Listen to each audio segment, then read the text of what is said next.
Hi everyone, this is Veronica Kirilenko of the New American Magazine, and we're in Orlando, Florida, where we are attending the Conservative Political Action Committee. Here with us today we have Matt Shlapp, who made this event possible.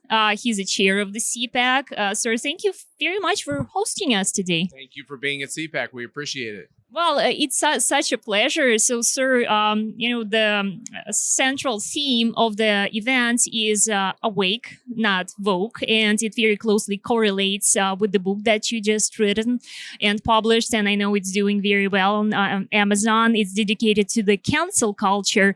So, would you please explain to us what does awake, not woke mean? Well, basically, we think what's going on in America is a great unwokening where there are folks who aren't that political are waking up to the fact that this Marxist, socialist, Democratic Party believes that parents are domestic terrorists. They believe that kids should be separated from their parents because their parents probably have white privilege or white rage. They want to teach our kids to be confused about their gender.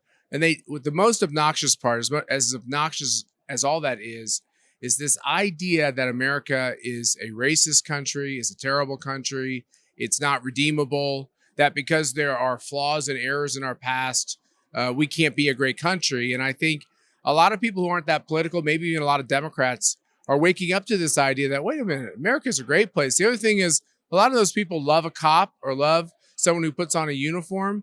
And with the idea that anybody who does that is somehow a hater and causing division in society is simply wrong. You need cops to keep cities straight. You need the military to make sure that tyrants don't do bad things. And so it's not just the socialism here, but it's what's happening overseas, that underneath all this enthusiasm and excitement here is a real sense of concern. The vibe of this event, it feels very celebratory. People are sensing big wins this November and talk about a red wave, even red tsunami. So what are your predictions? I've never been too cocky in politics, but I'm getting close. I think the Republican Party is going to do very, very well. The question is how well. Well enough to pick up majorities? Yes. Could even be bigger than that. And then the Republican Party is going to have to look at itself and say, okay, are we going to do this the way we always do it, or are we going to push hard? Are we going to push as hard as Nancy Pelosi pushes when she gets the majority? The Republican Party is too timid at this time, this dire time. I think it's done. Let's talk about the Republican Party and President Trump. He's an extraordinary person. He was an extraordinary president. And how do you think he impacted the very spirit of the Republican Party, of the modern Republican Party? In which way? Well, how would you describe it? Well, don't listen to any smart people out of Washington, D.C. tell you that Donald Trump destroyed the brand of the Republican Party. Anybody who's saying that doesn't know what they're talking about. You look at the polls, Hispanics are separating about 50-50 between being Democrat and Republican. That's historic. We've seen those kind of polls in Texas or Florida, but we're seeing those nationwide now. I've seen recent polls that show African Americans really looking towards the Republican Party in this next election. If you look at the generic ballot, Republicans are outperforming Democrats. One of the reasons that is true is because a lot of minorities are joining the cause. So the idea that Donald Trump was fanning racism or white supremacy was outrageously wrong. And he added a lot of new people, a lot of blue collar people that don't really like the Republican Party, didn't like the Republican Party of Mitt Romney, didn't like the Republican Party that only wanted to talk about cutting capital gains tax rates, which, by the way, I think should be zero. But there's a lot of other issues out there. And he talked about those issues, taking on China, not giving all of our jobs to Mexico, not just blindly following trade agreements that weren't free at all. We're actually putting a lot of people in harm's way economically. So I view him as a net plus. And look, it'll be the speech that everybody wants to see at CPAC. Sir, how do you interpret the fact that 30 Democrats will not be seeking for re-election this year? I mean, it's a record number. I think 30 plus Democrats. So that's the poll that matters. How do Democrats think they're going to do in November? Clearly, they think they're going to get their butts kicked, which is why they're quitting, right? You wouldn't quit if you're about ready to get a gavel and have more power. So even they know they're going to lose. The question is how big is the loss?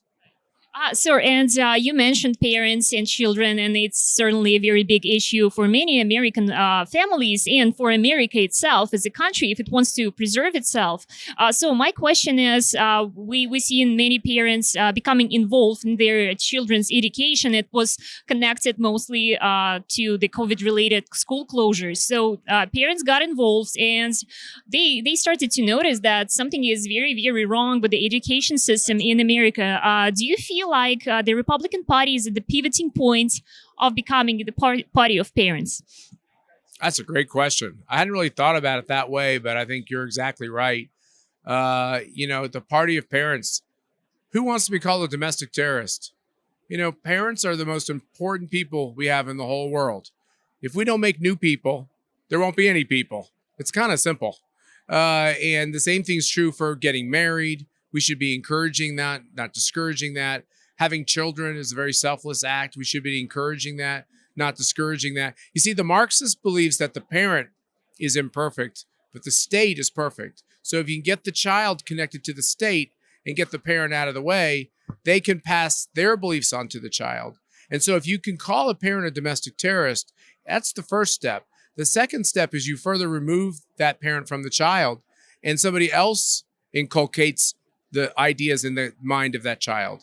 We've done that in America for 2 generations, the only country on the face of the globe that teaches its own children to hate its country. Think about that. We're using our taxpayer money to propel these CRT projects, 1619, Black Lives Matter.